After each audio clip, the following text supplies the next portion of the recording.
میں بحثیت مجموعی یہ کہہ سکتا ہوں کہ اگر کوئی مسلمان کسی اسلامی بینک میں ڈپازٹ رکھتا ہے، اس پر اس کو منافع ملتا ہے تو وہ انشاءاللہ اس کے لیے حلال ہے۔ جو پاکستانی بینک ہیں، جو اسلامی بینک ہیں، ان سب میں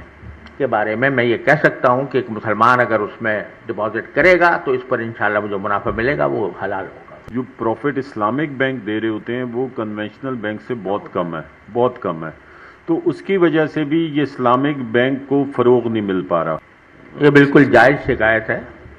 اور حقیقت ہے کہ یہ بڑا افسوسناک حقیقت ہے۔ ساری دنیا میں اسلامک بینکنگ کا ایک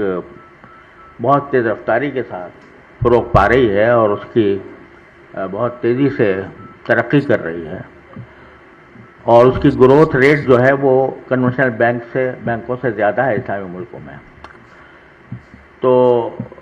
بات یہ ہے کہ اس اسلامی بینک کے طریقہ کار کو ایک مرتبہ طے کر دیا گیا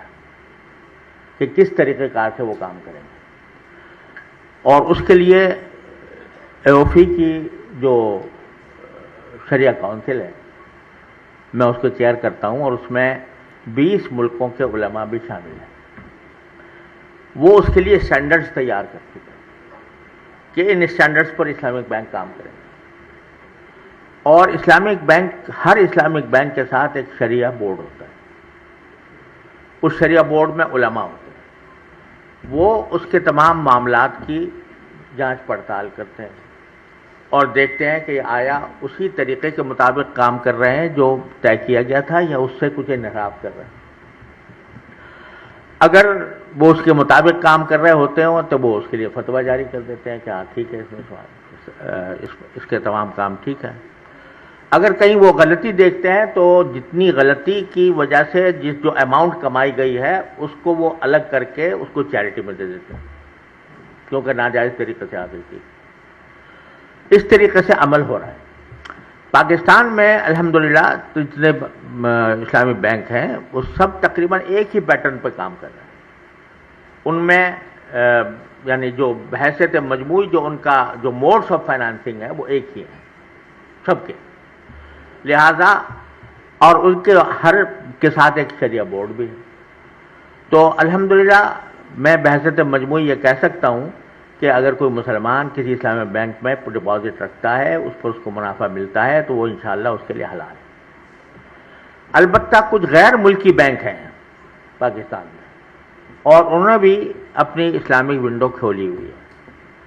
اس کے بارے میں چونکہ براہ راست نہیں جانتا،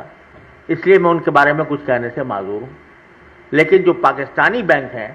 جو اسلامی بینک ہیں، ان سب میں کے بارے میں یہ کہہ سکتا ہوں کہ ایک مسلمان اگر اس میں ڈپازٹ کرے گا تو اس پر انشاءاللہ جو منافع ملے گا وہ حلال ہوگا۔ ایک سوال پیدا ہوتا ہے کہ جو بھی فورن بینک بھی اگر پاکستان میں ہیں تو وہ بھی اسٹیٹ بینک کے انڈر آتے ہیں، اور یہاں انہیں اپنے آپ کو رجسٹر کروانا پڑتا ہے یہاں کے قوانین کے مطابق، تو لہٰذا جو قوانین ہمارے لوکل بینکوں پہ نافذ ہیں وہی ان پہ بھی نافذ ہوتے ہیں۔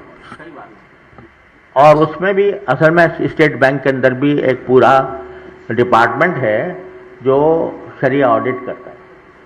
یعنی اسلامی بینکوں کا کرتا ہے، اور جو ونڈوز ہیں غیر ملکی بینکوں کی اس کی بھی کرتا ہے۔ تو اس لیے یعنی بہرحال ایک ایزمپشن تو یہی ہوگی کہ انشاءاللہ وہ بھی درست ہوں گے۔ تھوڑا سا بس میں ایڈ کرنا چاہوں گا، جو وہ اسلامک بینک کی بات کی، جو عام طور پہ یہ دیکھنے میں آیا ہے جو پروفٹ اسلامک بینک دے رہے ہوتے ہیں وہ کنونشنل بینک سے بہت کم ہے، تو اس کی وجہ سے بھی یہ اسلامک بینک کو فروغ نہیں مل پا رہا۔ تو اس کے لیے بھی حضرت کچھ فرمائیں گے، اس کے لیے آپ کا کیا؟ یہ بالکل جائز شکایت ہے اور حقیقت ہے کہ یہ بڑا افسوسناک حقیقت ہے، اور ہم اس پر کام کر رہے ہیں۔ میرا اگرچہ اب بینکوں سے میں جو رسمی تعلق ہے وہ میرا ختم ہو رہا ہے، لیکن بحیثیت مجموعی میں سارے بینک کے حضرات سے ملتے رہتے ہیں، تو ہماری میں کوشش کر رہے ہیں کہ یہ جو شکایت ہے یہ دور ہونی چاہیے، اور یہ شکایت ایسی ہے کہ گویا آپ ایک طرح سے جو آدمی اسلامی طریقے پر فائنانسنگ لیتا ہے یا اسلامی طریقے پر ڈپازٹ کرتا ہے تو اس کو یہ سزا دے رہے ہیں کہ بھی تجھے سود سے کم ملے گا۔ یہ اچھی بات نہیں ہے، اور یہ بہت بڑی تنقید ہے اور جائز تنقید ہے. تو اس کے بارے میں ہم اپنی طرف سے کوشش کر رہے ہیں بینکوں سے مل کر کہ وہ اس شکایت کو دور کریں.